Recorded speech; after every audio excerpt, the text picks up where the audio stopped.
Hola, buenos días desde La Habana. Y sí, soy yo, como algunos ya saben y otros imaginan, Joanny Sánchez. Y además estoy aquí en este miércoles, el mismísimo centro de la semana, como decimos aquí, el día atravesado, pero a mí me gusta pensarlo como un día puente, un día bisagra entre lo que hemos logrado y todo lo que falta por alcanzar en la semana. Además, la jornada ha amanecido soleada pero fresca aquí en la capital cubana, así que voy a aprovechar el clima y abriré de par en par esta ventana 14, no solo para que entre el fresco, la brisa informativa, sino sobre todo para asomarme e invitarlos a todos ustedes, claro está, a que se asomen junto a mí a los temas y las noticias más importantes de este 25 de noviembre de 2020, aquí en Cuba. Hoy voy a comenzar con una cuestión que tiene que ver con un balance, un paneo de 4 años sobre el presunto legado de una figura histórica que ya imagino que sabrán quién es. Pero antes de decirles los titulares, voy a pasar a servirme el cafecito informativo como es tradición en este programa para que se vaya refrescando.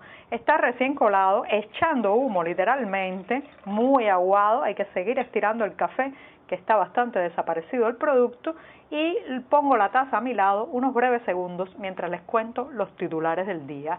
Ya les adelantaba que iba a ser una especie de balance de 4 años, sí, lo he titulado La historia no absuelve a los tiranos, y trataré de responder la pregunta de 4 años después, ¿qué queda? ¿Qué queda del fidelismo en Cuba? En un segundo momento, malas noticias, la piña, la habichuela y la lechuga tendrán precios topados, tarifas máximas en La Habana. Esa es la última medida que se han sacado de la manga las autoridades de la ciudad, de la capital cubana, para intentar frenar el alza, la subida del costo de la vida, que cada vez es más galopante. También crece la solidaridad alrededor del movimiento San Isidro y los activistas que se mantienen en huelga de hambre. Ya les daré algunos detalles y algunas actualizaciones sobre este tema. Y por último, una exposición con el título de Coffee Time. Bueno, pues viene justamente en estos tiempos sin café. Dicho esto, presentados los titulares, ahora sí voy a pasar ese momento mágico, especial, el mejor momento del día en que tomo la cucharita para revolver el cafecito informativo. De paso hago la cortinilla musical de este programa que, como ya saben, se graba todo de una sola vez, así que aquí incorporo este chinchín, esta pequeña banda sonora de la ventana 14, y el café está recién colado, caliente, todavía echando un poco de humo, amargo, sin una gota de azúcar, como saben que me gusta a mí, pero siempre necesario. Después de este primer y largo sorbito del día, hoy tomé un poco más porque está muy aguado y además porque es miércoles y la semana editorial está justo en su centro, justo en su mitad, y hay muchísimo trabajo en la redacción del diario digital 14ymedio.com, que era justamente a donde los iba a invitar que pasaran para ampliar muchos de estos temas y la mayoría de estas noticias. Y dicho esto, me voy a la primera cuestión del día, aunque saben que no soy muy dada a las efemérides y a contar sobre el pasado, pues hoy me voy a centrar en los 4 años. Sí, hace 4 años, un 25 de noviembre, murió Fidel Castro. Como saben, para el discurso oficial cubano, para las autoridades, para el Partido Comunista, para la Plaza de la Revolución y para las voces más oficiales, él sigue siendo una especie de figura a mostrar como un modelo a seguir, como un legado histórico. Pero sin embargo, yo siento que en estos 4 años su figura se ha ido apagando cada vez más, y sobre todo sobre Fidel Castro se ha ido añadiendo y creciendo alrededor de su nombre cada vez más la crítica desde dentro de Cuba. Está claro que por décadas su figura muy controvertida ha estado rodeada de la crítica de opositores, disidentes y sobre todo del exilio y la comunidad internacional, pero ver cada vez más en las calles aumentar el coro de voces que hacen una diatriba muy ácida, es como ácido corrosivo sobre la figura de Fidel Castro, es un fenómeno muy interesante y que ha ocurrido fundamentalmente desde aquel 25 de noviembre de 2016. Ahora, a pesar de que evidentemente hay una orden de parte de las autoridades de mantener vivo su supuesto legado, poner fotos de él en todas las instituciones, entidades y oficinas estatales, incluso llenar los medios de prensa controlados por el Partido Comunista de su nombre, de supuestas anécdotas y testimonios de personas que lo conocieron. Lo cierto es, señoras y señores, que de Fidel Castro no queda prácticamente nada que salvar. Justamente mirando recordando su frase de la historia me absolverá, yo creo que la historia finalmente nos demuestra que a los tiranos los pueblos no los absuelven. ¿Por qué?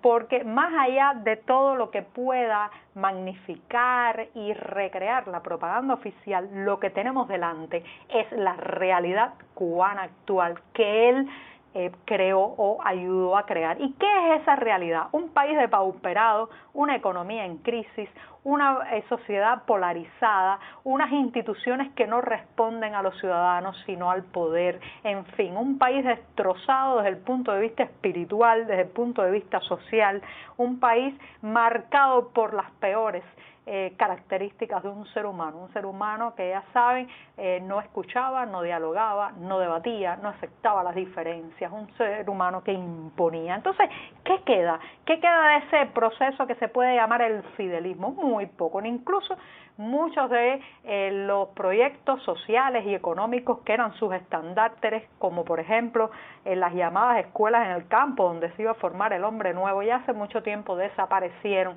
¿Y qué queda? La improvisación, ¿sí? Nos queda ese voluntarismo de hacer las cosas a cualquier precio, incluso el precio de la vida humana, el precio de la vida de los ciudadanos. Nos queda la intransigencia. Fíjense qué palabras, qué conceptos, muchos de ellos negativos, esas imágenes que vimos el fin de semana pasado en el Parque Central de La Habana, de cubanos gritándole a cubanos, insultándoles, diciéndoles que se fueran por tener una idea diferente, una proyección política o ideológica diferente. Eso es lo peor que nos queda del fidelismo. El desprecio además a la teoría, el relativismo ético, cambiar de casaca cada vez que se pudiera, también el monopolio de la información.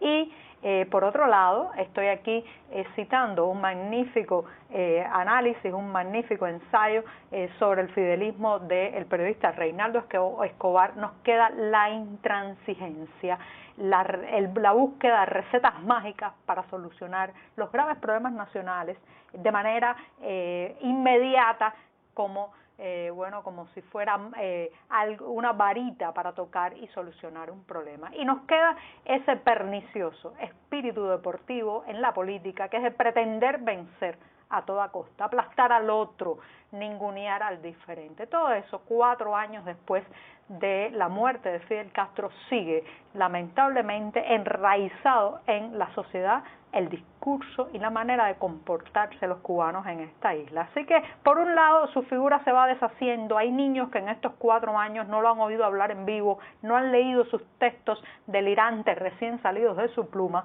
pero sí han estado expuestos a este mal que podemos llamar del legado fidelista, que no es otra cosa, señoras y señores, que el legado de la intolerancia, de la exclusión y de la tiranía o el autoritarismo. Así que sí, reitero, 4 años después nos quedan las peores cosas, pero todavía estamos con un futuro, un porvenir por delante, donde es muy probable que la diatriba pública sobre su figura se permita, y entonces escucharemos muchas voces hablar de todo ese lado oscuro que nos legó en la historia nacional. Bueno, me extendí un poco en el primer tema, así que me voy a dar el segundo sorbito del día, mientras paso a una cuestión, a una noticia que empieza a destapar las alarmas ya en la ciudad de La Habana. Ya saben que las autoridades han intentado durante el último año regular los precios de los productos básicos, especialmente de los alimentos, a partir de la creación de los llamados precios topados o tarifas máximas en los mercados. Estoy hablando fundamentalmente de los mercados agrícolas. Ahora, esos precios topados que inicialmente influían o trataban de determinar las tarifas en un grupo de productos se extienden, crecen. Es como un beso de la muerte para el comercio, para el mercado, para la oferta y la demanda, y alcanzan a la piña, la habichuela, la lechuga y el pepino, entre otros productos, que pasarán a integrar la lista de productos con precios topados en La Habana, tras haber alcanzado precios abusivos, según esta palabra de abusivos la ha dicho el presidente del Consejo de Defensa Provincial, Luis Antonio Torres Iríbar, en una reciente reunión. Así que ya saben, prepárense, compren cuanto antes la poca piña, la habichuela, la lechuga y el pepino que encuentren, porque cuando topan los precios, los productos desaparecen de los mercados y van a parar al mercado informal, al mercado negro, o simplemente no se venden más. Bueno, paso rápidamente a un resumen de lo ocurrido ayer con el movimiento San Isidro. Ya saben que varios activistas afiliados a este grupo mantienen un pulso con las autoridades, una huelga de hambre para demandar la liberación del rapero contestatario Denis Solís. Ayer el estado de salud de Luis Manuel Otero Alcántara y Michael Castillo, o Sorbo, conocido por su nombre artístico, Sorbo, se deterioró galopantemente, rápidamente, y eso hizo que Castillo dejara la huelga de sed este martes en la tarde e ingirió un poco de agua. De todas maneras, mantiene la huelga de hambre, la salud de ambos está muy frágil ahora mismo, otros activistas también los acompañan en este ayuno y las autoridades nada, no han dicho nada, campañas de difamación, de fusilamiento de la reputación, pero no parecen darse por aludidas con la reivindicación de que liberen a Denis Solís. Ahora, más de 200 sacerdotes y laicos cubanos han suscrito también una carta abierta en la que piden una solución. Así que la solidaridad crece a nivel internacional, en organismos internacionales, figuras públicas y también entre los sacerdotes y los laicos cubanos. Y me voy rápidamente recomendándoles una exposición personal del artista Luis Enrique Camejo. Está a partir de este viernes 27 de noviembre hasta el próximo 30 de enero en la Galería Collage Habana.